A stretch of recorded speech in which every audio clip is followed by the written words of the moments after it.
넷플릭스라는 미국 기업이 있습니다. TV 드라마나 영화를 인터넷으로 제공해주는 그런 회사인데요.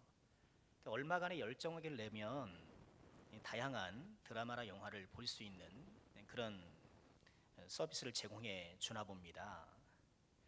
근데 이 넷플릭스라는 회사에서 직접 드라마나 영화를 제작하기도 하는데 그들이 제작한 한국 드라마 가운데 킹덤이라는 드라마가 있었어요.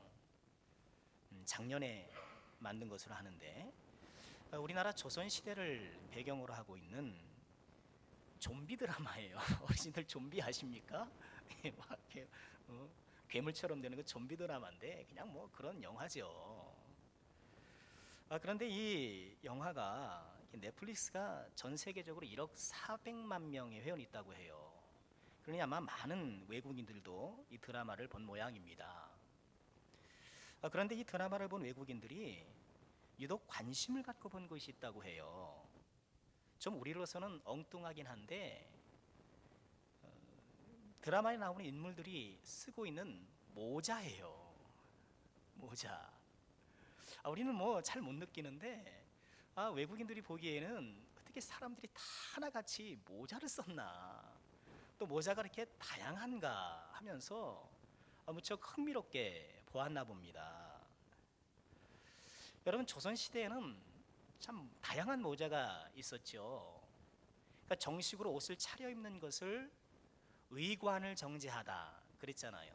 옷 의자뿐만 아니라 관을 써가지고 옷과 모자를 쓰는 것이 바른 옷가짐, 몸가짐이다 그렇게 했거든요. 우리가 사극에서 보듯이 임금님도 골룡포를 입으면 뭘 쓰나요? 그 쓴 모자를 익선관이라고 한대요. 익자가 이게 날개를 뜻한다고 하네요. 임금님의 모자 꼭대기를 보면 이렇게 살짝 날개처럼 두 개가 있잖아요. 익선관이라고 부르는데요. 또 신하들은 관복을 입을 때는 사모를 쓰고, 쫙 지금 사극이 그려지죠? 예? 사극이 그려지죠? 관이 사모를 쓰고, 또 양반들이 외출할 때는 시커먼 갓을 쓰죠. 그 흑립이라고 부른대요. 흑립을 쓰고, 또 집안에서는 양반네들이 뭘 쓰나요? 여러분 5천 원짜리 보면 율곡 이희 선생님이 딱 쓰고 있는 그 정자관이라고 해요. 그런 관을 쓰고, 또 평민들은 페랭이라는 또 그런 모자를 쓰고, 결혼할 땐 또 결혼할 때 모자가 있고, 집에 상이 나면 또 상 날 때 모자가 있고, 하여튼 때마다 일마다 다 모자를 쓰는, 어떻게 이렇게 모자를 사랑하는 그런 민족이 되었는지 모르겠습니다. 언제부터 이렇게 모자를 썼는지 모르겠는데, 아니 실제 그 전투를 할 때 무척 고추장스러워 보일 텐데 무사들도 모자를 써요. 그렇죠. 전 사극을 보면서 아유, 저걸 이렇게 사또님이 저렇게 모자를 쓰고 다니면은 얼마나 힘들까, 저 포졸들이 모자를 쓰고 제대로 싸울까, 뭐 그런 엉뚱한 걱정을 하기도 했었는데요. 이런 모자들 가운데 모든 사람이 부러워하고 우러러보는 모자가 있다면 단연 면류관일 것입니다. 여러분, 면류관이 어떤 모자인가요? 면류관은요, 왕이 예복을 갖추어 입고 쓰는 모자가 면류관이라고 해요. 왕으로 즉위할 때나 아니면 국가적인 큰 행사가 있을 때, 지금 그림에서 보는 것이 바로 면류관인데요. 저 모자 창에 달린 그 류라고 한대요. 저게 구슬을 끼워서 이렇게 중국집 가면 문 앞에 있는 발처럼 생겼잖아요. 저렇게 하는데 저것도 뭐 다 격식이 있는 모양이에요. 황제는 저 류가 12개고, 12개고 제후나 그냥 왕은 9개 달렸다고 해요.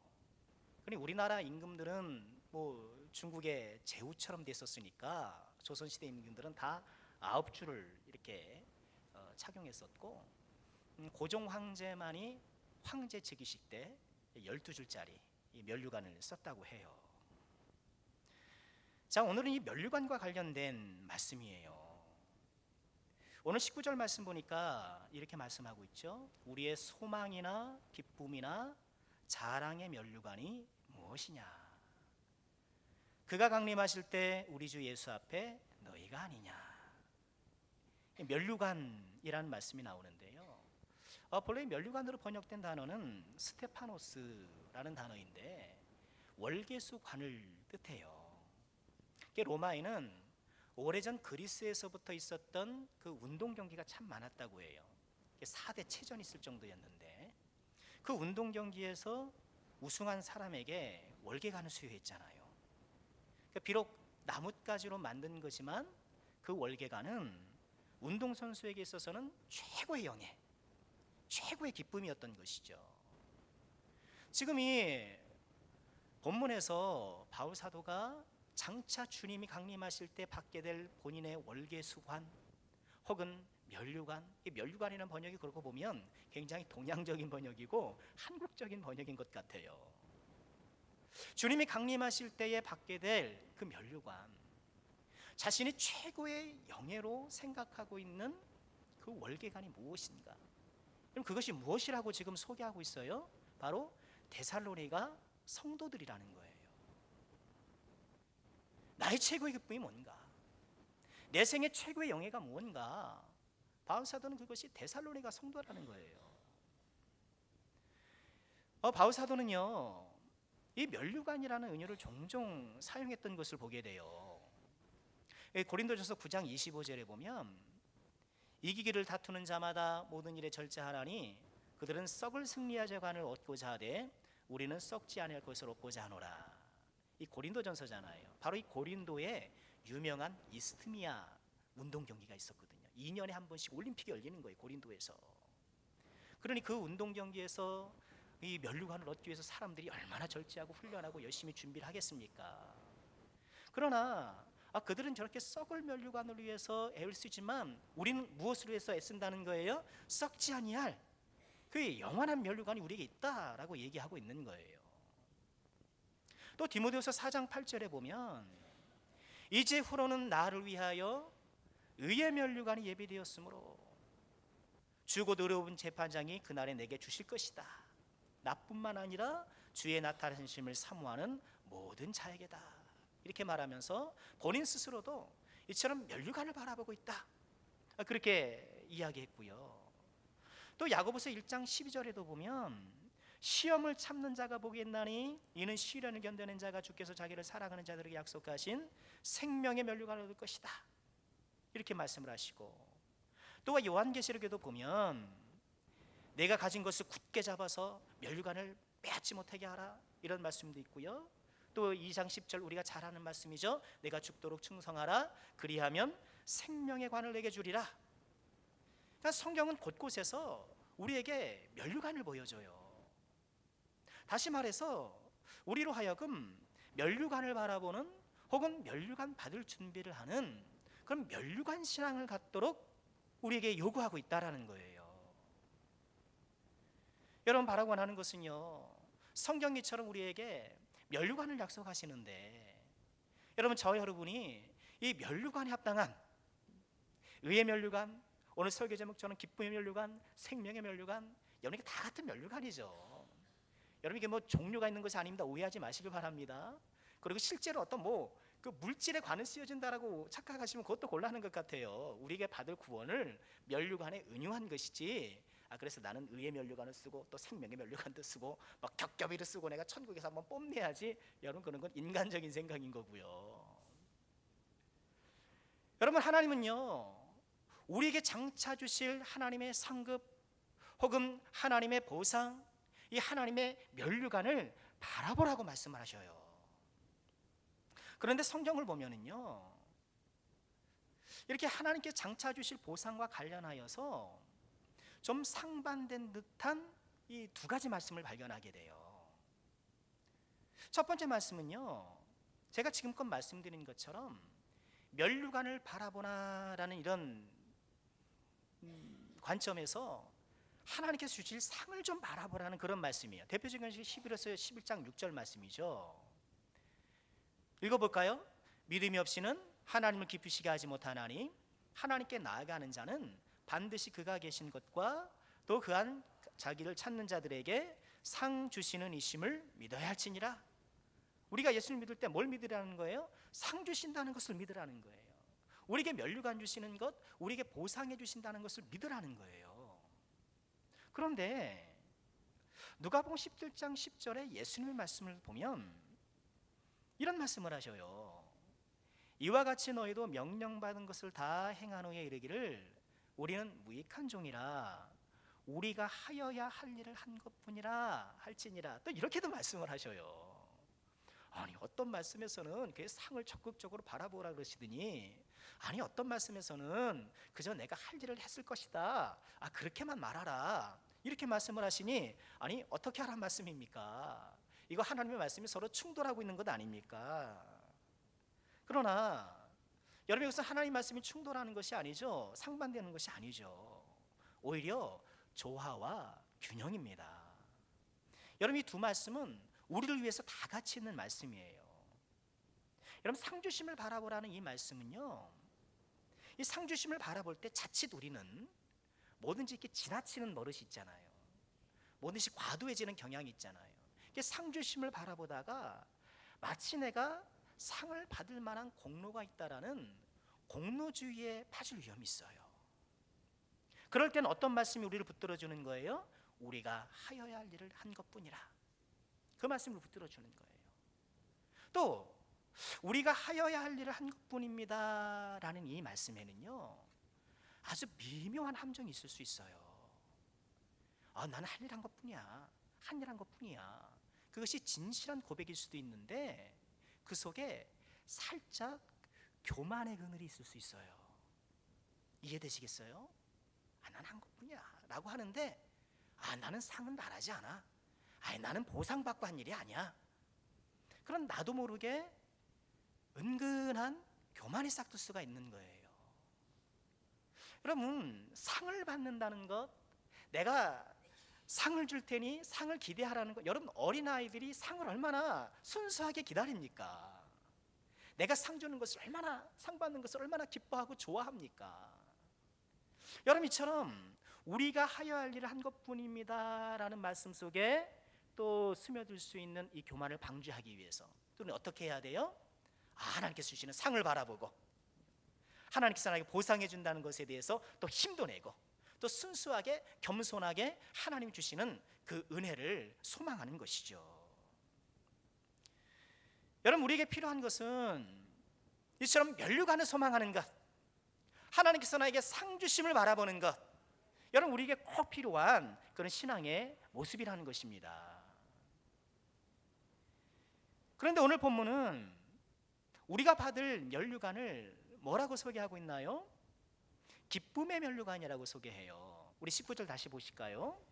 우리의 소망이나 기쁨이나 자랑의 면류관이 무엇이냐 라고 해서 이 면류관을 소망 또는 자랑이라는 단어로도 표현하긴 하는데, 그런데 20절에 보면 너희는 우리의 영광이요 기쁨이니라 하면서 기쁨이라는 단어가 두 번이나 반복되는 것을 보면 이 면류관을 기쁨의 면류관이라 해도 크게 틀리진 않을 것 같습니다. 그리고 빌립보서 4장 1절에 보면 또 비슷한 말씀을 하셔요. 빌립보 성도들에게도 나의 사랑하고 사모하는 형제들, 나의 기쁨이요 면류관인 사랑하는 자들아, 이렇게 말씀하거든요.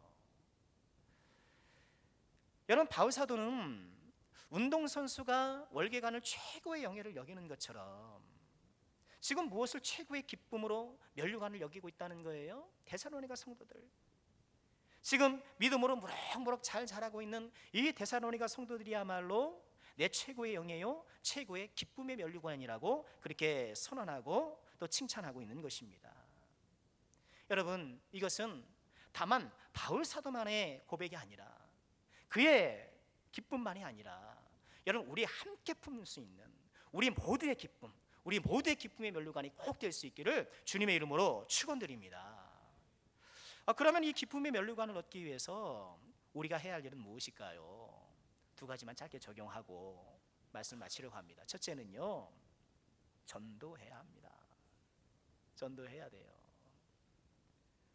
기쁨의 면류관을 얻기 위해서 우리는 전도해야 합니다. 여러분, 지금 데살로니가 성도들이 바울 사도의 기쁨의 면류관이 될 수 있었던 그 근본적인 원인이 뭔가요? 거기에서 복음을 전했기 때문이죠. 이들이 예수님을 믿고 거듭났기 때문인 것이죠. 여러분, 내가 누군가에게 복음을 전해서 그 사람이 예수님을 믿고 하나님의 자녀가 되고 또 변화된 삶을 살아가는 것, 그것을 보는 것이야말로 정말 우리의 큰 기쁨의 면류관이 아닐까요? 여러분, 우리가 최고의 영예가 아닐까요? 여러분, 벌써 한 해가 다 끝나가잖아요. 달력 한 장 딸랑 남았잖아요. 또 다음 주일이면 추수감사주일인데, 여러분, 올해 나는 기쁨의 면류관을 준비했는가? 오늘 나는 기쁨의 면류관을 위해 힘썼는가? 우리가 돌아보지 않을 수 없는 것이죠. 여러분, 세상 면류관을 위해서는 우리가 얼마나 했습니까? 여러분, 먼저 우리는 이 말씀 앞에 저를 포함하여서 회개하지 않을 수 없어요. 이 기쁨의 면류관을 소망하라는 이 말씀 앞에 기쁨의 면류관을 준비하지 못하고 있는 우리의 나태함을 돌아보고 회개하지 않을 수 없는 것이죠. 몇 달 전에 의료원에 신방간 쓴 적이 있습니다. 신방 가는 길에 코하루 아파트 쪽으로 이렇게 내려가서 쭉 이렇게 뒤쪽 길로 가다 보면 이름은 생각 안 나는 한 마트가 있어요. 거기서 이제 신방용 음료수를 사요. 그리고 포인트는 우리 성도님 전화번호 아무거나 그쪽 지역에 사시는 분에서 이제 포인트는 제가 꼭 적립해 드립니다. 어느 날 거기서 신방할 때 음료수를 사고 이렇게 계산을 하고 있는데 어떤 아주머니가 대뜸 교회 다니세요? 묻더라고요. 교회 다닐 것처럼 안 다닐 것처럼 생겼나 봐요. 다닌다고 그랬더니 그러는 거예요. 추도식이나 장례 예배 드리면 안 됩니다. 우상에게 예배하는 겁니다. 그럼 안 됩니다. 뭐 이렇게 두서없이 막 그렇게 얘기하시는 거예요. 그분이 말하는 거나 그분이 이렇게 풍기는 분위기가 이렇게 정통교회는 아닌 거예요. 대충 목사가 좀 사람 볼 줄 알잖아요. 느낌 있잖아요. 정통교회는 아니다. 그리고 뭐 듣든 말든 이렇게 막 얘기하시는 거예요. 추도 예배하면 안 됩니다. 장례 예배는 안 됩니다. 뭐 사람한테 하는 겁니다. 막 이렇게 얘기를 하는 거예요. 여러분, 그런 건 아니잖아요. 왜 안 됩니까? 우린 다 어떤 상황에서 하나님께 예배 드리는 거죠.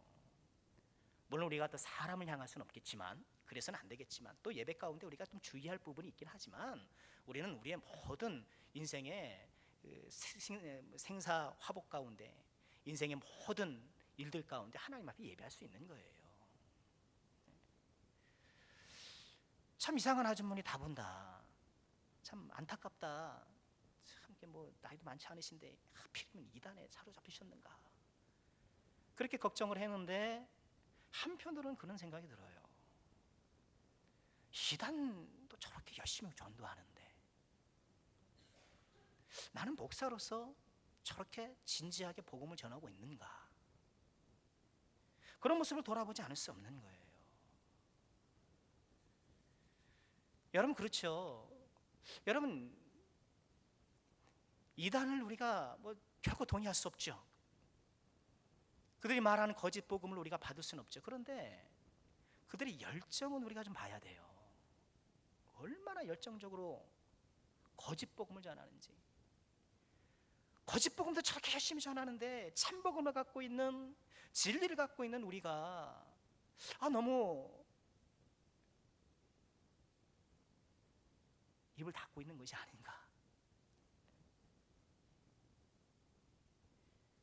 여러분, 내가 전한 복음을 듣고 누군가가 예수를 믿게 되고 그의 인격이 변하고 삶이 변하고, 여러분, 그것을 보게 되는 것만 하더라도, 여러분, 그것이 10사람 100사람이 아니라 다만 한 사람이라도 그런 사람이 있는 것이 우리에게 얼마나 큰 축복이고 우리에게 얼마나 큰 면류관입니까? 여러분, 이런 면류관을 소망하시기를 주의 이름으로 축원드립니다. 여러분, 전도하기 힘드시면 전도지라도 좀 건네주세요. 전도지라도. 전도지 건네주면 다 안 받습니다. 받는 게 비정상이에요. 요즘에는 그거 누가 받습니까? 다 그거 뭐 나눠주면 다 우리도 안 받잖아요. 뭐 나눠주면. 그래도 우리는 할 수 있는 것 아니겠습니까? 이런 감사한군이 제자훈련 하신 한 집사님이 스스로 그런 작정을 하셨다고 그래요. 자기 아파트 동에 매주 가서 껴놓는다는 거예요. 매주 가서 껴놓는다는 거. 여러분, 전도지 아끼지 마시기 바랍니다. 전도지가 여기 쌓여 있어요. 빨리빨리 가져가셔가지고 목사님 또 찍어주세요. 좀 그래야죠. 세상에 전도지 아끼는 것만큼 어리석은 게 어디 있습니까? 그거 아끼려고 그거 만든 거 아니잖아요.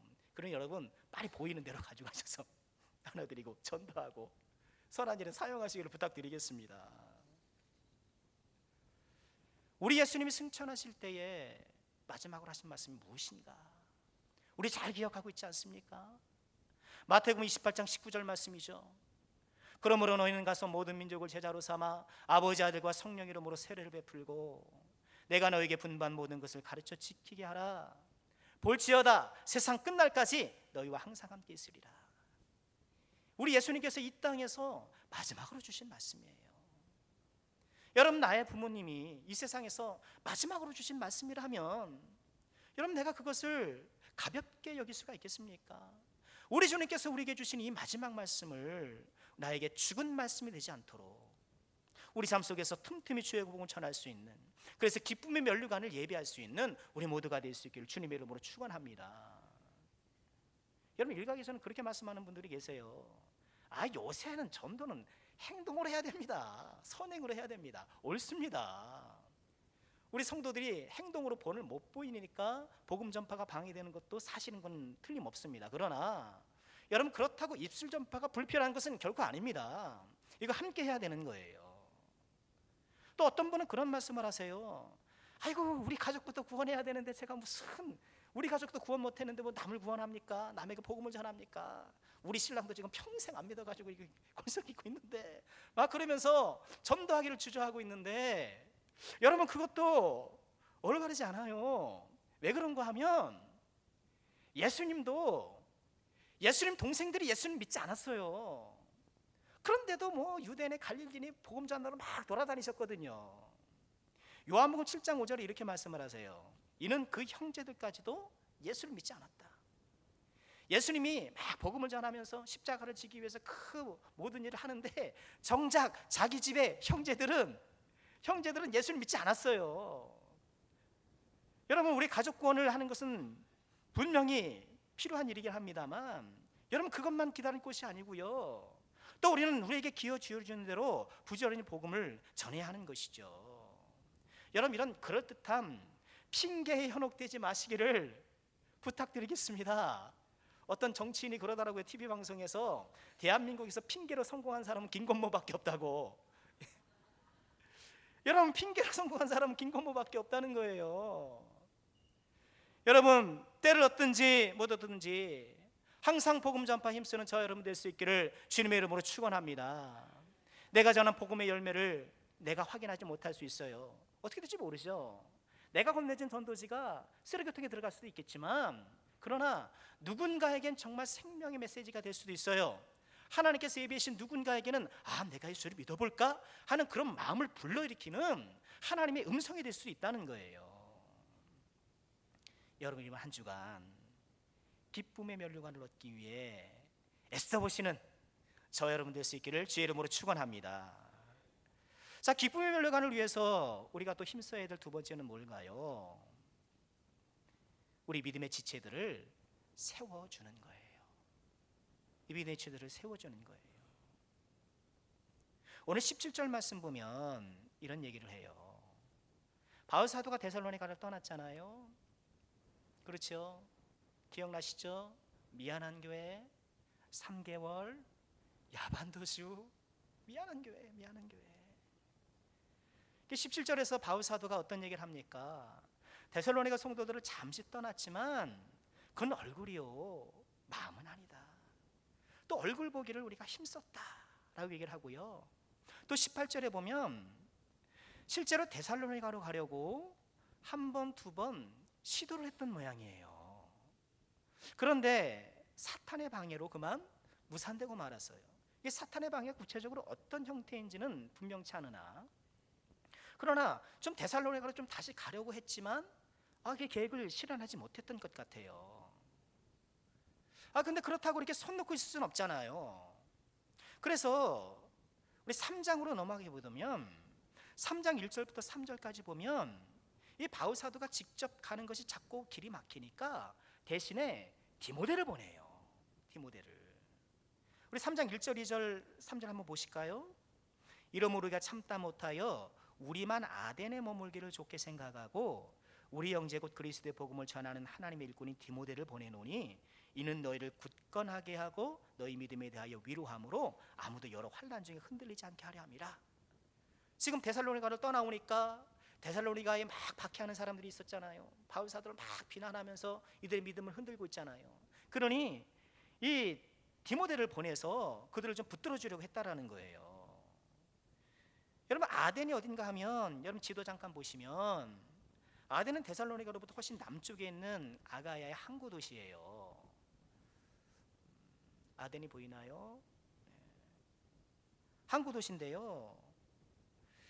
바울 사도가 데살로니가에서 야반도주 했어요. 그 다음에 간 곳이 그 밑에 보면 베레아라는 도시예요. 아니 그랬더니만 이 데살로니가에 있는 유대인들이 베레아까지 쫓아와 가지고는 막 괴롭히는 거예요. 그러니 하는 수 없이 베레아에서 배를 타고 저 아래 아덴까지 가게 된 거예요. 근데 아덴에 도착해 보니까 데살로니가 성도들 그렇게 두고 온 것이 너무 마음 쓰이는 거예요. 그래서 아덴에서 누구를 다시 올려보냈다고요? 디모데를 올려보낸 거예요. 근데 왜 하필 디모데였을까? 아마도 바울 선교팀 중에서 디모데가 가장 나이가 어렸으니까 사람들의 주목을 덜 받았을 것 같아요. 그리고 바울 사도는 유대인이잖아요. 그러니까 외관상 유대인들은 또 외모가 좀 남다르거든요. 매부리 코에 막 이렇거든요. 그러니까 외모적으로도 바울 사도는 이렇게 티가 나지만 디모데는 아빠가 헬라 사람이거든요. 그러니 헬라인 모습을 하고 있으니까 사람들에게 눈에 띄지도 않을 것이고 아마 그래서 디모데를 보낸 것으로 추정이 되는데 그 디모데를 보낸 이유가 뭐라는 거예요? 환난 중에 흔들릴 수 있는 데살로니가 성도들을 굳건해 하고 그를 위로하기 위해서. 여러분 여기서 우리가 발견하는 것이 뭔가요? 기쁨의 면류관을 준비하는 또 하나의 적용 뭐라는 거예요? 내 믿음의 형제들을 굳건하게 하고 위로해 주는 것, 그들을 붙들어주고 세워주는 것. 여러분 우리가 복음을 전하여서 누군가를 예수 믿게 하여서 그가 하나님의 자녀가 되게 하는 것도 기쁨의 연료관이지만 이미 예수를 믿는 믿음의 형제자매를 내가 흔들리지 않도록 붙들어주고 그들을 세워주고 때로는 위로해주고 이렇게 선한 영향력을 끼치는 것 또한 기쁨의 면류관을 준비하는 것이라는 거예요. 여러분 이것이 얼마나 귀한 일입니까? 얼마나 귀한 일입니까? 여러분 여기서 우리가 주의할 것이 있습니다. 여러분 이처럼 내가 누군가를 굳건하게 해주고 위로해주고 붙들어주고 세워주는 것은요 소위 말하는 목사나 교수나 뭐 이렇게 전문 사역자들이 하는 것만이 아니라는 거예요. 그건 목사의 일만이 아니라는 거예요. 이분이 2018년 10월에 돌아가셨으니까 한 1년이 좀 지났네요. 유진 피터슨이라는 분이십니다. 뭐 기독교 서적을 좀 읽어보신 분들은 다 아시는 분이신데 이분이 다윗 현실에 뿌리박은 영성이라는 책에서 그런 이야기를 전해요. 이 유진 피터슨 이분이 몇몇 친구들과 어느 날 좀 같이 식사를 했나 봐요. 그리고 식사 후에는 차를 마시면서 그동안 내 인생에 큰 영향을 끼쳤던 사람들을 한번 소개하면서 대화해보자 이런 이야기를 했나 봐요. 얘기하기 시작합니다. 자기 차례가 되니까 이 유진 피터슨 목사님이 채트 엘링슨이라는 한 사람을 소개해요. 그 사람은 유진 피터슨 목사님이 사춘기 시절에 다니던 교회의 성도님이었어요. 유진 피터슨보다 10살이 더 많은 분이셨어요. 그런데 같은 교회를 다녔지만 이 엘링슨이라는 분은 소위 말하면 교회 주변을 좀 맴도는 분이셨어요. 왜냐하면 이혼한 이력이 있었기 때문에. 아무래도 미국도 이 보수적인 교회는 그런 분들이 좀 꽤 지도적인 위치에 가는데 제약이 있었던 것 같아요. 그러니 신앙생활은 열심히 하는데 그런 본인의 이력 때문에 조금 꽤 맴도는 아웃사이더 같은 그런 신앙생활을 했던 것 같아요. 그런데 유진 피터슨 목사님이 그분과 교류하게 되었고 10살이나 어렸음에도 불구하고 이렇게 성인처럼 책임 있는 성인으로 존중해줬고, 여러분 10살이나 이게 청소년 아니니까 내가 20대고 이제 뭐 열 몇 살이면은 아랫사람 대해주는 듯이, 혹은 내가 너를 좀 도와줄게, 이런 식으로 사람을 상대할 수 있잖아요. 그런데 유진 피터슨 목사님 보기에 그렇게 하지 않았다라는 거예요. 한 사람의 성숙한 성인으로 존중해줬고 또 그와 함께 해줬다라는 거예요. 무엇보다 그분은 무엇을 하든지 신앙이 깔려있다라는 거예요. 언제나 자연스럽게 하나님 이야기하고 예수님 이야기하고 성령님 이야기하고, 물론 그런 이야기를 통해서 뭐 이 사람을 내가 부인화시키겠다, 영향을 끼치겠다, 그런 목적이 아니라 같이 사냥을 가고 같이 대화를 하고, 이런 가운데서도 그의 신앙이 그냥 싹 스며나더라는 거예요. 그분에 대해서 유진 피터슨 목사님이 이렇게 이야기해요. 그 책에서는 그는 내가 미성숙에서 성숙으로 옮겨가는 길에, 그리고 온전한 사람이 되어 그리스도의 충만하심에 이르도록 다리가 되어 주었다. 그 덕분에 사춘기라는 혼란하고 불안정한 시기에 스스로도 인식 못하는 사이 성인다운 그리스도인이 되어가고 있었다. 이렇게 얘기를 해요. 자, 이렇게 자신에게 영향을 끼쳤던 사람을 또 얘기하고, 또 이분도 얘기하고 저분도 얘기하고, 그 식사 후에 그 대화가 막 오갔는데, 아니 근데 이야기를 다 마치고 나니까 이게 서로 이야기한 것 가운데에 흥미로운 사실을 발견한 거예요.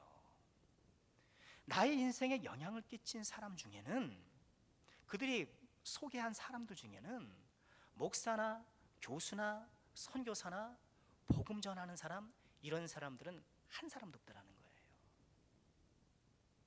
오히려 자기들처럼 현실 문제 가운데 함께 고민하고 직장 생활하고 사회 생활하고 이 가운데서 열심히 그리스도를 닮아가는 그 사람들이 오히려 영향을 끼쳤다라는 거예요. 여러분, 저는 이 이야기를 듣고 참 많은 생각을 했어요. 참 중요한 이야기가 아닐 수 없어요.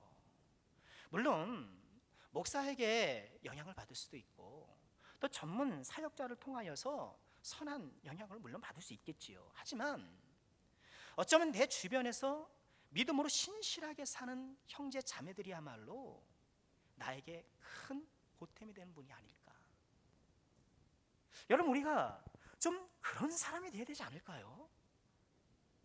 여러분, 우리에게 이런 소망이 있기를 정말 주의 이름으로 축원합니다. 여러분, 사실 그래요. 여러분, 목사는 성도님들과 생활이 달라요. 우리 성도님들은 치열한 생업의 현장 한복판에 있잖아요. 불신자들이 우글대는 그런 세상 한복판에서 지금 고분분투하면서 믿음 생활하잖아요. 근데 목사는 그렇지 않아요. 정말 온종일 교회에 있는데요. 뭐 돌아서면 설교해야지, 오후에도 설교해야지, 새벽 설교해야지, 말씀에 파묻혀서 뭐 가끔 신방하고 뭐 교육하고 저에게 주어진 사역을 감당하려고 애를 쓰고 있습니다만, 여러분, 목회자와 성도님들은 생활이 좀 달라요. 그러니 목회자를 통해서 영향을 받을 수도 있겠지만, 그러나 우리가 살아가는 삶의 현장을 공유하고 우리 인생의 고민들을 함께 나눌 수 있는 믿음의 형제자매를 통해서 내가 선한 영향을 받는 것, 여러분, 이것이 정말 정말 훌륭한 일이라는 거예요. 여러분, 바라고 원하는 것은요, 우리 남성교회에 이런 분들이 많아지길 주의 이름으로 축원합니다. 정말 그런 분들이 많아지셔야 돼요. 내가 어렵고 힘들 때에, 내가 직장 생활하면서 혹은 가정에서 이런저런 일로 막히고 얽혔을 때에 목사를 찾아오실 수도 있죠. 그러나 이 문제를 경험했을 내 믿음의 형제 누구, 내 믿음의 자매 누구, 그를 찾아가서 이 문제를 함께 나눠두고 함께 기도할 수 있는 그런 사람이 있는 것, 여러분, 그것이야말로 우리 교회의 참된 성숙함이 아니겠습니까? 여러분, 이것을 소망하시기를 주의 이름으로 축원합니다. 이런 하나님의 거룩한 일에 쓰임받는 사람이 되기를 원하는 것. 여러분, 이것은 뭐 특별한 누가가 되는 것이 아니라는 걸 거듭 말씀드립니다. 어떤 사람이 이렇게 쓰임을 받을 수 있을까? 저는 하나라고 봐요. 나도 이처럼 하나님 앞에 거룩하게 쓰임 받아야지 하는 소망이 있는 사람, 소망이 있는 사람, 또한 이 소망을 갖고 영적 성숙을 현재 진행형으로 이어가고 있는 사람, 날마다 그리스도의 선한 성품이 내 안에 이루어지도록 나의 삶이 말씀 앞에 정돈되어지고 말씀 앞에 새로워지기를 소망하면서 이처럼 영적 성숙이 현재 진행형으로 이어가고 있는 사람, 여러분 이런 모든 주의 종들이 되시기를 주의 이름으로 축원합니다. 여러분 이것이야말로 우리가 소망해야 될 기쁨의 면류관이 아니겠습니까? 여러분 지금 믿음 생활하는 동안 나에게 선한 영향을 끼쳤던 사람은 누구입니까? 어렵고 힘들었을 때에 나를 이끌어주고 붙들어주고 세워줬던 그 사람은 누구였습니까? 이제 내가 그 사람이 되어야 되겠죠. 내가 그 소망을 갖고 이 하나님의 거룩한 손길로 쓰임받기를 간절히 기도하고 준비할 수 있기를 주님의 이름으로 축원드립니다. 자, 말씀 마치겠습니다. 여러분 우리는 상 주시는 하나님을 바라보는 면류관 신앙 우리가 가져야겠고요. 여러분 특별히 어떤 면류관입니까? 기쁨의 면류관. 기쁨의 면류관은 다름 아니라 나를 통해 예수를 믿게 된 누구, 여러분 그런 사람이 꼭 있으시길 바랍니다. 나를 통해 예수를 믿게 되고 인생이 변화된 누구를 꼭 만드시길 바랍니다. 또한 나를 통해 힘과 용기를 얻은 그 누구, 우리 주변에 이처럼 기쁨의 면류관을 소유하시는 죄종들이 많아지는 우리 남성교회에 이처럼 기쁨의 면류관을 마음껏 누리는, 힘껏 누리는 그런 죄종들이 많아지는 축복이 꼭 있게 되기를 주님의 이름으로 축원합니다.